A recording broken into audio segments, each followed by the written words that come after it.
here's this guy's message. He says, I am a 30-year-old guy with a regular job that pays decent money.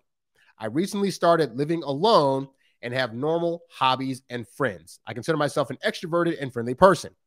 So far, that's actually great. Like, you ideally, before you start dating, not that you can't do this, but the more your life is together before you start dating, then it sets you up to be in an easier position once you do figure out how to do it with women, to be able to make certain moves, whether it's be able to, go pick her up on dates because you have a car, or bring her back to your place for some fun time because you have your own place that doesn't involve roommates or your mom, So having these collective things together, along with money that shows that you can support yourself and potentially a family, is going to be really beneficial to you in your dating life. If you don't have those things, that's not to say you can't start dating, because I've definitely been broke in dating. It just makes it a lot easier, both for you and the women that you're going after. So he says, however, due to a long history of anxiety and depression, I find myself very inexperienced with women. Though I am getting out of it thanks to therapy, I am hookup wise very inexperienced and have only been on a few dates, including one where I recently got ghosted. I am in a rush to meet more people, partly because I want to prove to myself that I can be normal in this regard too. So I'll say this, ultimately dating is not like a track field sport where you're trying to get to the finish line as fast as possible. And especially on the guy side of things, we don't have too many limitations on ourselves in life. Like, with women, by the time they hit their mid-30s, they're starting to lose some of their eggs. And admittedly, they're not as youthful as their up-and-coming competition. So a lot of times they get looked to the wayside. But with men, we only get better in terms of ideally our socioeconomic status, showing our ability that we can take care of ourselves and have houses and stuff like that, which are all things that a group of women at large find attractive. So you don't have to rush in that sense of things, but I am glad to hear this guy's actually going out there and actively trying to hopefully do things that are going to be able to get him to where he can finally start dating the way he wants to. It's just a few things he's got to fix in order to make that happen, right? So he says, also he said he's in therapy. I always recommend, if you recognize that you're at a certain part of your life where for some reason you still can't talk to women, you still get anxious and nervous around them, and you're not able to figure out how to handle that on your own, I always recommend either therapy or coaching. Now, I'm not a therapist, I'm a coach, but the things that I do is teach guys how to get out of their own heads and set forth a plan of action. That way they have a plan going in with women when they're trying to attract them, which I find if you have a plan of action, you can be less nervous, because as long as you have a map and blueprint to go by, then you already kind of know steps to take in order to make the moves you got to do to attract women that you want. If you want help with that, you can go to introvertdatingsuccess.com and sign up for one of the coaching programs that we have available, as well as a coaching call. So anyway, this guy says, I want to feel more comfortable leading interactions with women in a romantic way and being able to get contact, but I struggle with the belief that women can be attracted to me. And this is something that I faced in my college years, because when I was in my high school days, I just was always called the weird kid, the odd kid, the strange kid. And when I got to college, that's when I was a bit more adult than I was in my teenage years, obviously. And so, but I still had the programming of how people thought about me and perceived me in those years. And that didn't just go away because I switched schools. Like, it's surprising how much of our programming gets ingrained in us as kids that we continue to carry on as adults. So all the stuff about, oh, you're weird, you're strange, you're this odd introvert that nobody's going to like. That stuff, those people are long gone, and those thoughts are still stuck in your head. And that's affecting your life today, including your romantic life. So, him saying that he has a hard time believing that women are going to find him attractive. This is the frame of mind that I was in, where when I was in college, I completely missed out on all the women that actually had crushes on me. And I didn't find out until years later that that was actually the case, because I was so in my head about, oh, I'm so weird, blah, blah, that I would go around women not even trying to do anything.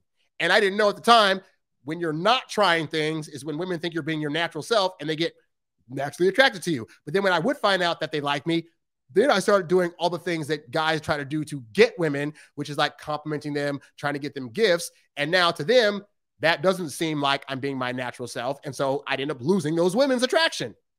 So it's a thing where, like, you have to start to realize as you get older that the way you are at a certain age is different than how you were when you were younger. My aunt always used to say that, well, she's still alive. So she still says that every 7 years we go through a cycle, like our skin completely sheds and we have all new skin. So every 7 years, you're a different person. So for you to think that the way you are at 21 or 28 is the same way that you were at 14 is not good. So this guy's 30. So he's already gone through hypothetically 4 different life cycles, right? So for him to still have the thought process of how people thought about him or how he perceived that people thought about him in his early 20s is causing him to not be able to push forward and have the dating life that he wants. He has to get out of that mindset.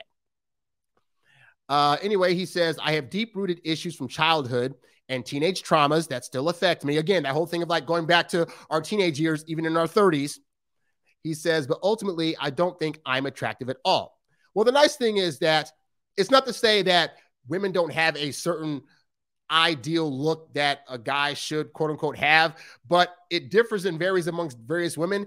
And the nice thing about being a guy is that you can be average looking to slightly below average and still get women. Now, to be fair, somebody's going to say, but you know, all the handsome chads and blah, blah, this and that. So I'm not denying that dudes that have like the traditionally attractive looks with the chiseled jaw, the square face structure, stuff like that, and then the height and stuff like that, that those guys aren't having an easier time to initially get women. That doesn't mean those guys can necessarily keep women. But if you're a guy that is just average to below average looking, but you have a killer personality, you know how to make her feel, how to listen, and you know how to like take her on adventures and get her out of her comfort zone. And more importantly, you're able to show acceptance of who she is, because that's women's biggest fear, is that she's going to meet a guy and she knows she has all these idiosyncrasies and quirks that she's trying to hide from the world. And she knows at some point, if she lets the guy close enough, he's going to know those things. And that's going to be more important to her, that the guy's not going to judge her than any judgment she's going to put on you. So if you're able to display those kind of things, then yeah, you can be average to below average looking, but what other qualities are you having that are going to stand out more so than just how you look? And women really do look at that, you know? So it's a matter of like really figuring out what those things are. And we'll get more into that when I go into the 5 things that I'm going to talk about later. So anyway, he says, even though I know I'm average looking, I feel like the ugliest person on earth. I find it difficult to break this cycle because of past rejections and seeing women go for people who are very different from me. Now, I believe he's probably right on that. I also believe that he's got blinders on, because I used to do the same thing where I see dudes that I, in my judgment, considered handsomer than me, and I'd see the girls that I wanted, get with them. But what started to happen was I opened my blinders a little bit, and I started to notice that there were guys that were similar in build and structure as me and had similar humor that I had when I wasn't nervous around people, and they were getting women. So I had to start thinking, why is it that they're able to get women and I'm not, when they're pretty much in so many aspects like me? And that's what I had to really look at. Okay, the only difference is that guy believed he could get her, and I was very much doubtful, or thinking another guy's going to come along that's better, or because at the time I was a virgin, that no girl's going to want me because I'm a virgin, even though, again, in hindsight, a lot of girls like me. So it really goes down to your mindset. You are the first person in this whole process that's going to be judging you. And if your judgment of you is you're not worthy of the girls you want, you're going to project that energy out, whether you want to or not.